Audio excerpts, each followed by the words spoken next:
Last vector की video में हमने addition of two vector by triangle law तक पढ़ लिया था। अभी उसी पर एक क्वेश्चन देख लेते हैं कि उसके क्वेश्चंस को कैसे सॉल्व करते हैं। एक छोटा सा एग्जांपल है। Two vector of 8 units and 6 units makes an angle of 120 degree with each other. Find the magnitude and angle of resultant with vector of 8 unit magnitude. तो हमें एक तो इसके रिजल्टेंट निकालना है, मतलब दोनों का एडिशन क्या होगा। अगर ये दोनों स्केलर होते तो डायरेक्ट सिंपल एडिशन कर देते तो 8 + 6 14 आ जाता, पर ये स्केलर तो है नहीं, हमें इसलिए वेक्टर एडिशन का फॉर्मूला लगाना पड़ेगा, विच इज अंडर रूट के अंदर a² + b² + 2ab into cos of angle between A and B. तो a मतलब 8 का स्क्वायर इज 64, b मतलब 6 का square is 36 plus 2 times 8 into 6 into cos of 120 degree. Cos of 120 degree अगर आपको नहीं पता हो तो आप इसको याद रख सकते हैं। कॉस ऑफ 120 होता है माइनस का हाफ, माइनस का 1/2। सो माइनस का 1/2, this 2 will be cancel out. 64 + 36 is 100 minus 48 which is 52 और रूट उसका।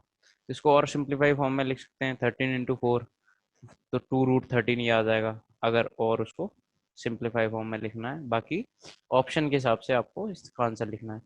फिर आपको उसने पूछा है अगला part, which is the angle which the resultant will make with a vector of magnitude 8 unit. तो उसके साथ मैंने ये बताया था जिसके साथ एंगल बनना है। अब ये फॉर्मूला अगर आपको ध्यान रखना है तो जिसके साथ एंगल बनता है उसको नीचे लिख देते हैं यहाँ पर, और दो जो बचा हुआ है 6 बच गया, तो उसको 6 into sine of that angle plus 6 cos of that angle. Sine और कॉस का ये लॉजिक बताया था कि टेन जो होता है वो साइन बाई कॉस होता है, इसलिए साइन ऊपर आएगा कॉस नीचे आएगा। 6 इंटू साइन 120 इज √3/2, तो वो 2 से आप 6 को कैंसिल आउट करेंगे, 3√3 आ जाएगा। 8 minus cos 120 is -1/2, so 8 minus 3। तो ये इसको सिंप्लीफाई करेंगे। अगर मान लो आपको यही एंगल आपको 8 से ना पूछा होता, 6 से पूछा होता, उसको हम टेन बीटा बोल देते हैं। 6 से the angle which the resultant will make with this 6 vector, 6 unit vector.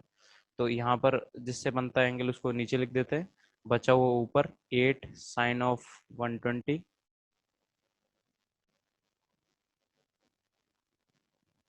Divided by plus 8 cos of 120। इसको सिंप्लीफाई कर लेंगे, 8 साइन 30 मतलब ये 4√3 आ जाएगा ऊपर, डिवाइड बाई 6 माइनस 4 2 ही आ जाएगा, तो ये आंसर आ जाएगा आपका 2√3। तो चाहो तो आप ऐसे ही लिख दो या फिर इनको टेन इनवर्स के फॉर्म में लिख दो। Tan inverse 3√3/5। टेन इनवर्स का मतलब जो लोग 10th से 11th मूविंग है उनके लिए टेन इनवर्स ऐसा लिख देते हैं, 3√3/5। ये आ जाता है एल्फा, क्योंकि हमें ये पता है 3√3/5 जो वैल्यू है वो हम जितनी वैल्यूज हमें याद होती हैं 10 30 0 45 इनमें से किसी की नहीं है ये, तो इस तरह से लिख देते हैं। इसको इनवर्स बोलते हैं, 10 के बाद -1 नहीं बोलते, इनवर्स बोलते हैं। ठीक है। उसके बाद फिर हम आगे, हमारे पास ये रूल आता है आपका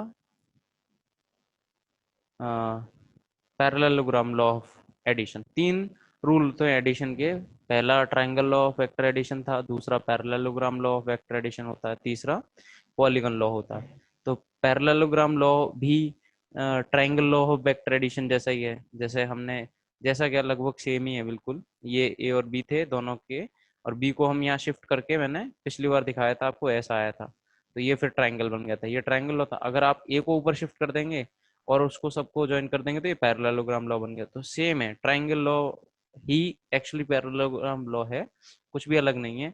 सेम रिजल्टेंट आता है, A C will be the sum of A and B, और रिजल्टेंट का फॉर्मूला वही होगा अंडर रूट के अंदर a² + b² + 2ab cos of angle between A and B. Same अगर डेरिवेशन करना तो यहाँ से परपेंडिकुलर ड्रॉप कर देंगे, ये बी साइन थीटा आ जाएगा, बी कॉस थीटा, इस तरह से बिल्कुल सेम है, मतलब कुछ भी अलग है नहीं इसमें। उसके बाद हम बात करते हैं polygon law of vector addition की। तो पॉलीगन लॉ यूज करते हैं जब हमारे पास एक से दो से ज्यादा वेक्टर होते हैं, दो से ज्यादा वेक्टर के केस में हमें पॉलीगॉन लॉ यूज करना पड़ता है। उसका कैसे यूज करते हैं, जैसे मान लीजिए यहाँ पर आपको चार वेक्टर दिए ए बी सी डी, तो हम इसको अरेंज करते जाते हैं। ए के हेड पर बी को लाके शिफ्ट कर देंगे, बी के हेड पर सी को शिफ्ट कर देंगे, सी के हेड पर डी को, और फिर जो एडिशन होगा, मतलब जो फाइनल रिजल्टेंट आएगा A and B C D चारों का, वो होगा summation of all these four vectors. और उसकी उसको अगर रिप्रेजेंट करना है तो सबसे पहला वाला जो भी है उसकी टेल और सबसे एंड वाले का हेड ज्वाइन कर दो, वो रिजल्टेंट होगा इन चारों वेक्टर का। इसको करते कैसे हैं, ए और बी का रिजल्टेंट ये आ जाएगा, फिर ए और बी का रिजल्टेंट ये आ गया, उसको सी के साथ जोड़ेंगे तो वो रिजल्टेंट ये आ जाएगा, फिर इसके साथ इसको जोड़ेंगे तो ये आ जाएगा। तो हम एक्चुअली कर triangle law of vector addition से ही रहे हैं, पर वो पार्ट्स में कर रहे हैं।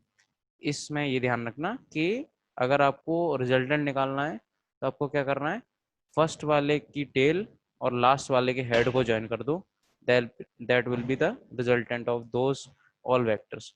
एक बात याद रखना, कभी कभी क्या होता है, इसमें एक नोट ध्यान रखना कि इसमें ऐसा दे रखा होता है कि चार से पाँच छः वेक्टर जो भी दिए, और उनको इस तरह से अरेंज करते हैं कि लास्ट वाला वेक्टर बिल्कुल आके पहले वाले वेक्टर की टेल पर आ जाता है। तो उस केस में तो सबका रिजल्टेंट पूछता है तो वो आंसर आ जाएगा जीरो, क्योंकि मैंने अभी बताया था कि रिजल्टेंट क्या होगा, जब फर्स्ट और लास्ट के फर्स्ट की टेल को लास्ट वाले के हेड को ज्वाइन कर दो, वो रिजल्टेंट होता है। पर यहाँ पर ये हुआ फर्स्ट और लास्ट की टेल और हेड एक ही जगह पर है, तो वहां पर कुछ वेक्टर आएगा ही नहीं, तो फिर इसका इसलिए वो रिजल्टेंट उनका जीरो होगा। या अब हम बात करते हैं सब्सट्रैक्शन ऑफ वेक्टर्स की, है ना। तो सब्सट्रैक्शन ऑफ वेक्टर को अगर हम एक अलग टॉपिक की तरह पढ़ें, या फिर हम उसको थोड़ा सा मैथमेटिक्स का यूज करें, सिंपल मैथमेटिक्स का, और उससे हम इसको एडिशन में ही कन्वर्ट कर सकते हैं। कैसे, हमें दो वेक्टर ए और बी को सब्ट्रैक्ट करना है, ए माइनस बी, तो हम इसको मैथमेटिकली इस तरह से लिख सकते हैं, ए प्लस माइनस बी, है ना। तो ये दोनों बातें एक ही है, अभी भी टेक्निकली ये ए माइनस बी ही लिखा हुआ है। तो अब इन दोनों को, अब जो हमारे पास क्वेश्चन ये था कि हमें दो वेक्टर को सब्ट्रैक्ट करना था, अभी हमने उसको कन्वर्ट कर दिया एडिशन ऑफ टू वेक्टर में। बस इसमें डिफरेंस ये आ गया कि जो हम ऐड कर रहे हैं वो एक ए वेक्टर है और एक माइनस बी वेक्टर है। तो पहले इससे हम इसको आगे बढ़े, इससे पहले हमें एक और स्पेशल वेक्टर के बारे में पढ़ना पड़ेगा, विच इज नेगेटिव वेक्टर या फिर नेगेटिव ऑफ ए वेक्टर। तो negative of vector, suppose A vector है मान लो हमारे पास, तो नेगेटिव ऑफ ए क्या होता है, the vector of the same magnitude, मतलब उसका मैग्नीट्यूड सेम रहता है but will be in the opposite direction, या फिर ऐसा कह सकते हैं कि will be the antiparallel to that original vector, will be the negative of vector A. तो मैग्नीट्यूड उसका सेम रहता है, डायरेक्शन बस अपोजिट हो जाता है। तो ऐसे ही हमारे पास अगर मान लीजिए इस तरह से दो वेक्टर थे ए और बी, ये ए वेक्टर था हमारा, ये बी वेक्टर था, पहले से ये ए वेक्टर था और ये बी वेक्टर था। तो हमें इन दोनों के बीच में एंगल थीटा दिया हुआ है, तो माइनस बी वेक्टर क्या होगा, जस्ट इसके अपोजिट डायरेक्शन वाला वेक्टर। तो हमें बेसिकली इन दोनों वेक्टर को ऐड करना है, ये माइनस बी वेक्टर हो जाएगा।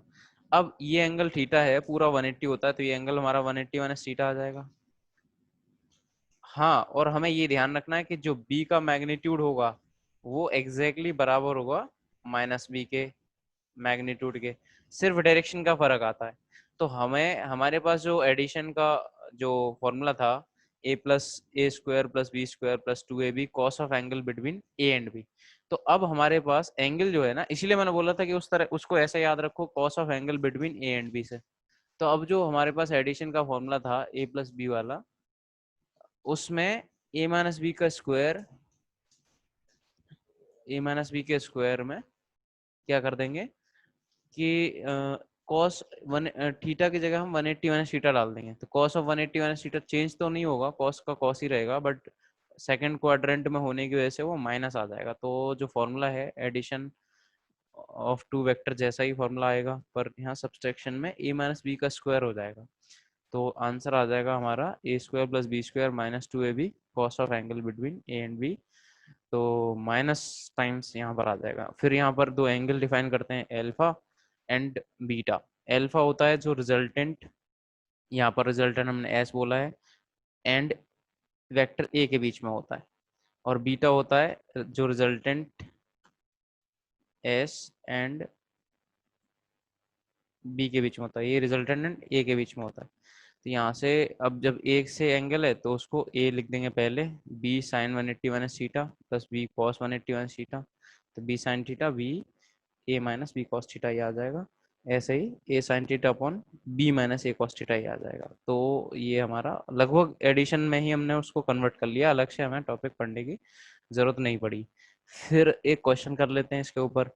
हमारे पास दो वेक्टर हैं, two vector of equal magnitude four are at an angle of 60 degree to each other, find the magnitude of their sum and difference. तो हमें एडिशन का रिजल्ट वैल्यू निकालना है, रिजल्ट मैग्नीट्यूड और सब्सट्रैक्शन का। तो एडिशन में फॉर्मूला होता है अंडर रूट के अंदर A square plus B square plus 2ab cos of angle between A and B. तो ए के स्क्वायर की जगह 4 का square, B square 4 square plus 2 times 4 into cos 60। तो ये आंसर आ जाएगा आपका 16 प्लस 16 प्लस यहाँ से cos 60 इज 1/2, 2 से 2 कैंसिल आउट, विल भी ये भी 16 हो जाएगा, तो रूट ऑफ 48 आ जाएगा। इसको चाहो तो सिंप्लीफाई और कर सकते हो, इसको लिख सकते हैं हम 4√3 फर्दर सिंप्लीफाई करके, नहीं तो यहाँ तक भी ये आपको डिसाइड करना पड़ेगा according to the option available in the question. फिर a माइनस बी, ये 4 स्क्वायर प्लस 4 स्क्वायर, यहाँ माइनस साइन आ जाएगा, बस इतना फर्क पड़ेगा। तो ये 16 16 cancel out, root of 16 is 4, तो ये आंसर आ जाएगा हमारा 4 के बराबर। अब हम बात करते हैं रिजोल्यूशन ऑफ वेक्टर की। ये सबसे ज्यादा इम्पोर्टेंट पार्ट है, आगे आने वाले फिजिक्स में यूज होना, इसका सबसे ज्यादा यूज है। तो रिजोल्यूशन ऑफ वेक्टर क्या है? वेक्टर को कुछ हिस्सों में अपने हिसाब से ब्रेक करना, रिजोल्यूशन का मतलब होता है अपनी जरूरत के हिसाब से वेक्टर को तोड़ना, रिजोल्व करना। तो इसका करते कैसे हैं इसको? जैसे मान लीजिए हमारे पास ए वेक्टर दिया है, ए वेक्टर वो एक्स एक्सिस के साथ एंगल बना रहा था थीटा। तो इसका एक्स डायरेक्शन में अगर हम इसका देखें, ये वाला पार्ट कितना आएगा, तो हम ये देख रहे हैं कि एक ट्राइंगल मान लो आप ओ ए बी, इस राइट एंगल ट्राइंगल में अगर हम cos थीटा लिखें, cos थीटा वो आएगा हमारा O B divided by O A, और ओ ए होगा ए के बराबर, तो O A into cos theta ये आ जाएगा अपना। और ऐसे ही ये वाली जो लेंथ आएगी उसी साइन थीटा अगर लगाएंगे तो ये वाली वैल्यू आ जाएगी ए साइन थीटा। तो जब ये साइन थीटा होगी तो ये वाला भी ए साइन थीटा हो जाएगा। तो इसको ध्यान ये रखना है कि जैसे ए का हमें कंपोनेंट लेना था, इसको बोलते हैं रिजोल्यूशन या कंपोनेंट। कंपोनेंट ऑफ ए, इसको ऐसा पढ़ेंगे, A X is the component of A on X axis, A Y is the component of A on Y axis. तो ए का कंपोनेंट अगर हमें लेना है एक्स एक्सिस पर, तो क्या करेंगे, ए का मैग्नीट्यूड इनटू जो भी एंगल बना रहा है उसका cos थीटा। अब एंगल अगर एक्स एक्सिस से बना रहा है तो cos थीटा एक्स एक्सिस पर आएगा। कुछ लोग याद कर लेते हैं कि हमेशा एक्स एक्सिस पर ही cos थीटा आएगा, ऐसा नहीं है। अगर मान लो आपको एंगल ये दिया होता थीटा वाई एक्सिस से, तो इस पर ए cos थीटा आता फिर, और इस पर ए sin थीटा आता। तो ऐसा याद नहीं रखना है कि हमेशा एक्स एक्सिस पर ही cos थीटा आएगा, ऐसा कुछ नहीं है। जिस साइड से, जिस एक्सिस से एंगल बना रहा होगा उस एक्सिस पर तो आएगा cos थीटा वाला पार्ट, और दूसरी साइड में आएगा आपका sin थीटा वाला पार्ट। तो ये आपको ध्यान रखना है। उसके बाद फिर एक ये एग्जाम्पल टाइप का है, इसमें क्या है, resolve the vector A, A x मतलब दो वेक्टर है हमारे पास, ए एक्स आई कैप मतलब ए एक्स आई कैप वाला, और ए वाई जे कैप में है, along and perpendicular to the line which makes angle 60 degree with x axis। तो हमें इस ax का इधर कंपोनेंट लेना है और इसके परपेंडिकुलर। तो हमें ax जो है ना इस लाइन से 60 डिग्री बना रहा है, तो ax का मैंने बताया था ax इंटू कॉस ऑफ जो भी एंगल बना रहा है वो एंगल, तो कॉस ऑफ 60 डिग्री।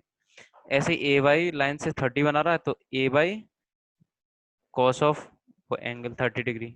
अब इसका जो परपेंडिकुलर कंपोनेंट होता है, जो ax cos 60 आया ना, उससे परपेंडिकुलर होगा, उससे 90 डिग्री पर, उससे 90 डिग्री पर। तो उससे 90 डिग्री तो नीचे भी हो सकता था ऊपर भी हो सकता है, तो हमें कौन सा लेना है, हमें इस तरह से चूज करना है कि हमारा जो ए एक्स है ओरिजिनल वेक्टर है वो बीच में आना चाहिए उन दोनों कंपोनेंट्स के। तो ए एक्स कॉस 60 यहाँ आया था, ए बाई साइन 60 ये हो सकता है हमारा, या फिर ये हो सकता है। तो हमें ये ए एक्स साइन 60 ये हो सकता है, या तो ये हो सकता है। तो हमें ये वाला नहीं लेना है, ये लेना है, क्योंकि इन दोनों के बीच में हमारा ओरिजिनल वेक्टर आना चाहिए। ऐसे ही ए बाई साइन 30 इस पर कॉस 30 इस पर आ गया था, तो ए बाई साइन 30 इधर इससे कॉस वाले से परपेंडिकुलर, तो ये आ गया इधर, या तो नीचे की तरफ आ सकता था। तो हमें ये लेना पड़ेगा बिकॉज ए बाई को हमें बीच में रखना है। उसके बाद अगर आप देखो ध्यान से तो कॉस वाले कंपोनेंट जो है ना एक ही लाइन में आए थे, ये डायरेक्शन का भी बहुत बड़ा रोल है। दोनों इधर आए थे तो इनको तो डायरेक्ट दोनों को ऐड कर दिया।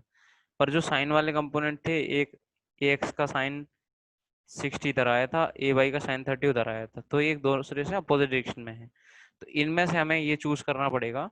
हमें ये देखना पड़ेगा, अगर मान लो आपको वैल्यूज दे रखी हैं एक्स एंड ए वाई की, न्यूमेरिक वैल्यूज दे रखी हैं, तो हम डिसाइड कर लेंगे कौन ज्यादा है कौन कम है।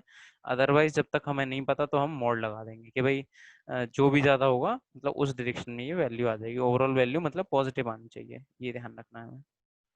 उसके बाद अगर मान लो आपके पास दो वेक्टर दिए हैं, मान लो ए और बी इस तरह से, ये लास्ट तीसरा केस है इसमें, दो वेक्टर ए और बी दिए हुए हैं, ये ए वेक्टर मान लो और ये दोनों के बीच में एंगल थीटा है और ये बी वेक्टर है।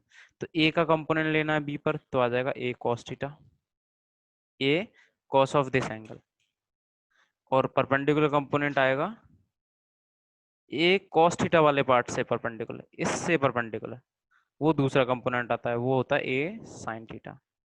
ऐसे ही बी का कंपोनेंट लेना है ए पर, तो आएगा बी कॉस थीटा, और बी कॉस थीटा से परपेंडिकुलर दूसरा कंपोनेंट, बी कॉस थीटा से परपेंडिकुलर दूसरा कंपोनेंट, ऐसा कुछ मान लो, तो ये आ जाएगा आपका बी साइन थीटा। तो इस तरह से दो वेक्टर का भी कंपोनेंट आता है। फिर इसके आगे के और हम अगली वीडियो में डिस्कस करेंगे।